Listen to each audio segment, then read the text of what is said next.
We turn now to Capitol Hill. With the federal government reopened, lawmakers today were focused on committee hearings and legislative agendas.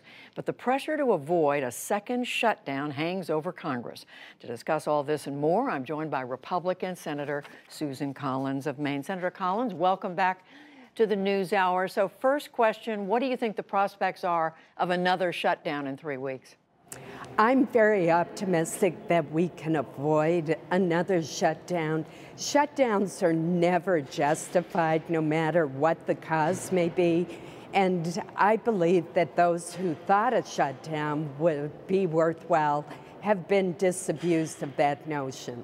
Do you know, Senator, what the Majority Leader, Mitch McConnell, was referring to today when he said he would like to see shutdowns made more difficult in these kind of budget negotiations? Is there some kind of plan in mind?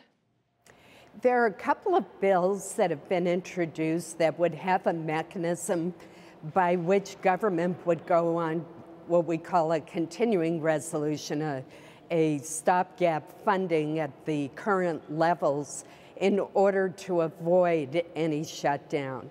And there's a lot of interest in how we could craft that to ensure that this is the last shutdown that our country will ever endure. You think that could get done in 3 weeks? I do. I believe that we can come up with a compromise that will allow us to fund some of the president's border security initiative, as well as to fund the remainder of government for the rest of the fiscal year through September 30th.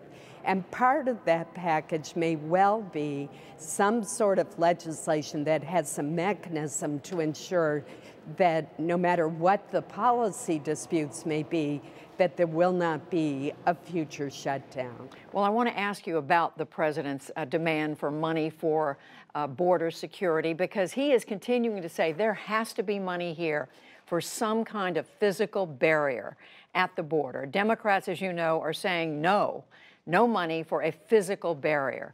Do you think the president could, in the end, be prepared to give on that? I think there is plenty of room for a compromise on this issue. You have Speaker Nancy Pelosi saying not $1 for any kind of physical barrier, despite the fact that we have built 654 miles of physical barriers, fences for the most part, in the last two administrations, both President Obama and President Bush's administration. And then you have the president asking for $5.7 billion for some sort of wall or steel fence. There's a lot of room between not $1 and $5.7 billion. So you think the Democrats are going to need to do the giving? Is that what you're saying, that they're going to end up putting some money on the line? I think both sides. After all, keep in mind that just this past summer, in the Appropriations Committee in the Senate, we approved a bill for the Homeland Security Department that included $1.6 billion for physical barriers, as well as other means of strengthening our border security.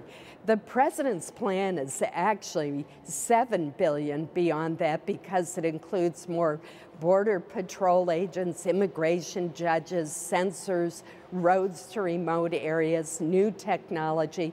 We need an all-of-the-above approach, and I believe that people of goodwill can come together and come up with a package. Well, we're all anxious to know what that in-between language is going to be. Senator, several other things I want to ask you about very quickly. We heard the acting attorney general say this week that he believes the special counsel's investigation, Robert Mueller's investigation, will be wrapping up soon. Do you know whether that's true or not? I really don't. Certainly the special counsel has handed down a number, or has secured, I think, 34 indictments and some convictions, and it might well be logical that he's at the point where he's wrapping up his investigation, but I don't know that for certain. And a completely different topic, Senator, we're seeing a large number of Democrats express interest in running for president in 2020. We are even hearing conversation from Republicans who may be thinking about challenging President Trump for the nomination, Republican nomination. Are you at this point prepared to endorse President Trump? I'm really focused on my own campaign for 2020, and I really haven't focused on the presidential campaign. So I'm not prepared at this point to make that decision. But do you expect at some point between now and November of 2020 to endorse the president since you're a Republican? I don't know. I'm going to have to see what happens between now and then and look at what his record is. I can't imagine that I would endorse any of the Democrats who are running right now, but I'm going to focus on 2020 and 2020. But you're leaving the door open to perhaps supporting another Republican. Well, I'm just not focused on it, Judy, right now, so I'm neither ruling it in nor ruling it out. All right, Senator Susan Collins of Maine, thank you very much. We appreciate it. Thank you, Judy.